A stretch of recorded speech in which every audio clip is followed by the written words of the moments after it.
열왕기상 8장 33절부터 43절입니다. 한 목소리로 봉독하겠습니다. 시작. 만일 주의 백성 이스라엘이 주께 범죄하여 적국 앞에 패하게 되므로 주께로 돌아와서 주의 이름을 인정하고 이 성전에서 주께 기도하며 간구하거든 주는 하늘에서 들으시고 주의 백성 이스라엘의 죄를 사하시고 그들의 조상들에게 주신 땅으로 돌아오게 하옵소서.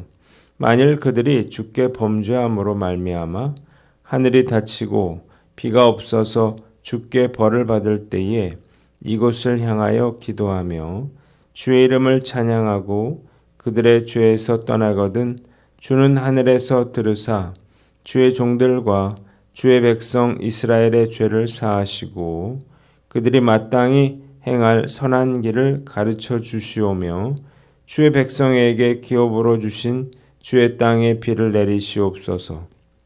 만일 이 땅에 기근이나 전염병이 있거나 곡식이 시들거나 깐부기가 나거나 메뚜기나 황충이 나거나 적국이 와서 성읍을 에워싸거나 무슨 재앙이나 무슨 질병이 있든지 막론하고 한 사람이나 혹 주의 온 백성 이스라엘이 다 각각 자기의 마음에 재앙을 깨닫고 이 성전을 향하여 손을 펴고 무슨 기도나 무슨 간구를 하거든 주는 계신 곳 하늘에서 들으시고 사하시며 각 사람의 마음을 아시오니 그들의 모든 행위대로 행하사 갚으시옵소서.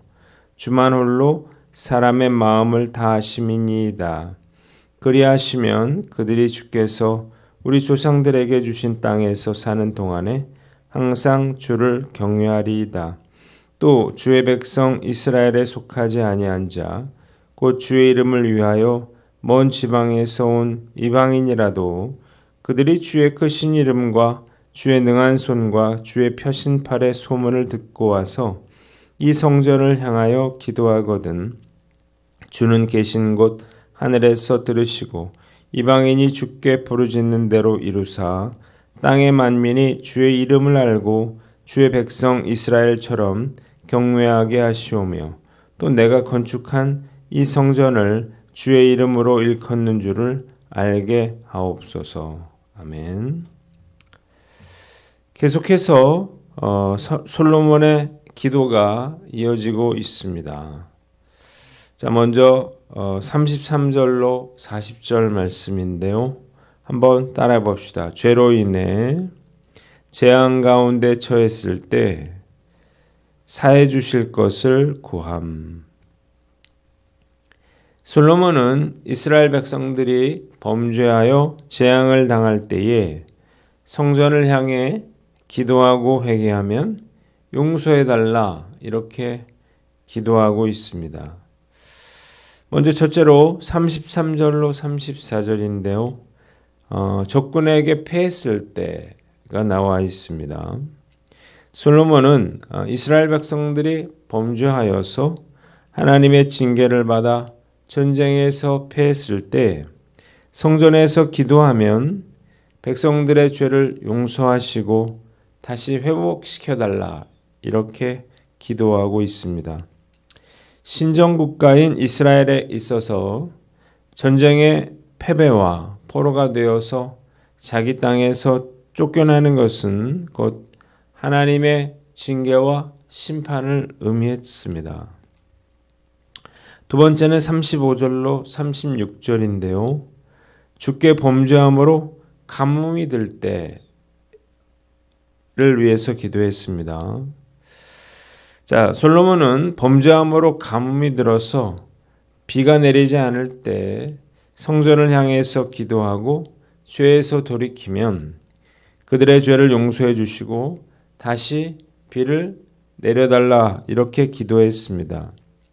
가뭄은 이스라엘의 지역적인 특성상 국가적인 그런 재난이었습니다. 팔레스타인 지역은 비가 내리지 않으면 농작물의 수확을 전혀 기대할 수 없기 때문이에요. 요즘 이란에 비가 내리지 않아서 엄청난 그러한 고통을 받고 있다고 그러죠. 자, 그래서 하나님께서는 이스라엘 백성들이 범죄할 때에 종종 가뭄과 기근으로 징계하심으로 그들로 하여금 하나님께 죄를 깨닫고 돌이킬 수 있게 하셨습니다. 세 번째는 37절로 40절인데요. 기근이나 전염병이나 재앙이 임할 때가 나와 있습니다. 솔로몬은 이스라엘 땅에 기근이나 전염병이나 곡식이 시들거나 병충해를 당하거나 적들이 성읍을 에워싸는 것과 같은 그러한 재앙이 일어날 때에 이스라엘 가운데 어느 한 사람이나 이스라엘 전체가 성전을 바라보고 간절히 기도하면 하나님께서 들으시고 용서하시고 그들의 행위대로 갚아달라 이렇게 기도했습니다. 그러면 그들이 주님께서 주신 땅에서 항상 주님을 경외할 거라는 거예요. 한번 따라해 봅시다. 회개의 중요성을 알라. 이스라엘 백성들이 범죄에서 재앙을 당했을 때 이 백성들이 해야 할 가장 중요한 것은 죄를 깨닫고 회개하고 돌이키는 것이었습니다. 회개만이 이런 재앙의 고통으로부터 그들을 구원해 낼 수 있었기 때문이에요. 솔로몬의 기도대로 백성들이 마음을 다하여 그들의 잘못을 인정하고 회개하고 돌이킬 때 사랑과 자비와 긍휼이 풍성하신 하나님께서 그들을 용서하시고 회복시켜 주셨습니다. 한국교회가 위기라 이렇게 말하는 이유가 무엇인가요? 한국교회와 나라가 위기 가운데 처했는데도 불구하고 지금이 위기인지도 모르는 그런 분들이 적지 않다는 것입니다. 위기의식이 없으니까 회개할 수 없는 것입니다. 더 두려운 것은 한국교회가 회개할 힘과 능력을 잃어버린 것처럼 보인다는 것입니다. 울고 싶어도 눈물이 메말라 버렸어요. 그리고 뭔가를 해보려고 해도 힘이 없어요. 정말 안타까운 그런 상황이에요. 아직도 많은 그런 교회들이 사람들을 많이 불러 모으는 것을 부흥이라 이렇게 착각하고 있는데 천만의 말씀입니다. 부흥이라고 하는 것은 상한 가슴으로 상한 심령으로 가슴을 치면서 그래서 회개의 역사가 일어나는 것을 의미하는 거예요. 하나님 앞에서 자신들의 죄를 자복하고 회개할 때 하나님께서 징계의 손길을 거두시고 회복과 부흥의 역사를 일으켜 주시는 것입니다. 위기 상황 가운데 있는 한국 교회를 또 이 나라를 구하려면 상한 심령으로 가슴을 치며 오는 성도들이 점점 늘어나야 하는 거예요. 말씀을 묵상하면서 저는 어떤가 생각해 봤어요. 그런데 안타깝게도 저 역시도 눈물이 메말라 버렸어요. 위기의식은 있지만 눈물이 잘 나오질 않아요. 성령께서 저를 불쌍히 여겨주셔서 저의 마음을 감동시켜 주시고 회개의 영을 부어주심으로 이 나라와 민족을 위해서 올 수 있기를 간절히 기도해 봅니다. 두 번째는 분별하라는 것입니다. 한번 따라해 봅시다. 분별하라. 개인이든 나라든 가뭄이나 재앙이나 질병으로 공경에 처했을 때에 이 재앙의 의미를 분별하셔야 합니다. 이것이 이 재앙이 하나님의 징계로 일어난 그러한 일이라면 회개하고 돌이키지 않고는 결코 이 재앙이 멈추지 않을 것이기 때문이에요. 하나님이 주시는 고난과 시련에는 두 가지 경우가 있습니다. 첫 번째는 이 고난을 통해서 연단받도록 하는 경우고요. 두 번째는 이 죄로 인해서 하나님의 징계로 고난을 받는 그런 경우입니다. 연단으로 인한 그러한 고난은 하나님께서 나를 다듬기 위해서 주신 것이기에 참고 인내하고 그리고 나 자신을 이렇게 단련시키는 그런 기회로 삼아야 합니다. 그런데 그런 게 아니에요. 내가 알게 모르게 지은 죄로 인해서 당하는 그러한 재앙일 수 있는 것입니다. 그렇다면 우리가 스스로를 돌아보고 나의 잘못을 인정하고 즉시 회개하고 돌이켜야 하는 것입니다. 구체적으로 하나님께서 우리에게 주시는 그러한 징계는 어떤 것일까요? 그것이 육체적인 질병이나 사고일 수 있고 또 재정적인 어려움일 수도 있고 인간관계에서의 그러한 문제일 수도 있고 또 자녀나 부모 형제 간의 그러한 문제일 수도 있습니다. 사실 이런 것들은 우리가 가장 싫어하고 피하고 싶어하는 것들인데 이런 것들이 있어야만 우리가 우리 자신을 돌아보고 그리고 회개하고 돌이킬 수 있는 것입니다. 고난당할 때 우리가 그 고난의 의미를 잘 생각해보고 만약 그것이 하나님의 징계로 일어난 일이라면 즉시 회개하고 돌이킬 수 있는 저와 여러분들 되시기를 바랍니다. 세 번째는 한 사람의 중요성을 알아라는 거예요. 한번 따라해 봅시다. 한 사람의 중요성을 알라. 38절에 한 사람이나 혹 주의 온 백성 이스라엘이 다 각각 자기 마음의 재앙을 깨닫고 라고 했습니다. 자, 이 말씀은 이스라엘의 임한 재앙과 관련해서 공동체 전체의 회개뿐만 아니라 개인적인 회개의 책임이 있다는 것을 의미하는 말씀이에요. 하나님께서 전 국가적인 재앙을 내리시려고 작정하더라도 하나님은 이 백성들 전체의 기도를 들어주실 뿐만 아니라 단 한 사람의 기도에도 귀를 기울여 주신다는 거예요. 하나님이 소돔과 고모라를 심판하실 때에 아브라함의 중보기도에 귀를 기울여 주셨습니다. 그래서 의인의 숫자를 계속 줄여주셨죠. 모세의 기도를 들어주셔서 패역한 이스라엘을 멸하지 않으셨어요. 한 사람의 기도의 중요성을 우리가 간과해서는 안 되는 것입니다. 나 한 사람의 기도가 한국교회와 이 나라의 운명을 바꿀 수 있다는 사실을 믿으시기를 바랍니다. 나 혼자 기도한다고 해서 과연 무엇이 달라지겠느냐 이렇게 생각해서는 안 되는 거예요. 만일 한국교회와 이 나라의 문제를 나 자신의 문제로 인식하는 사람들이 점점 늘어난다면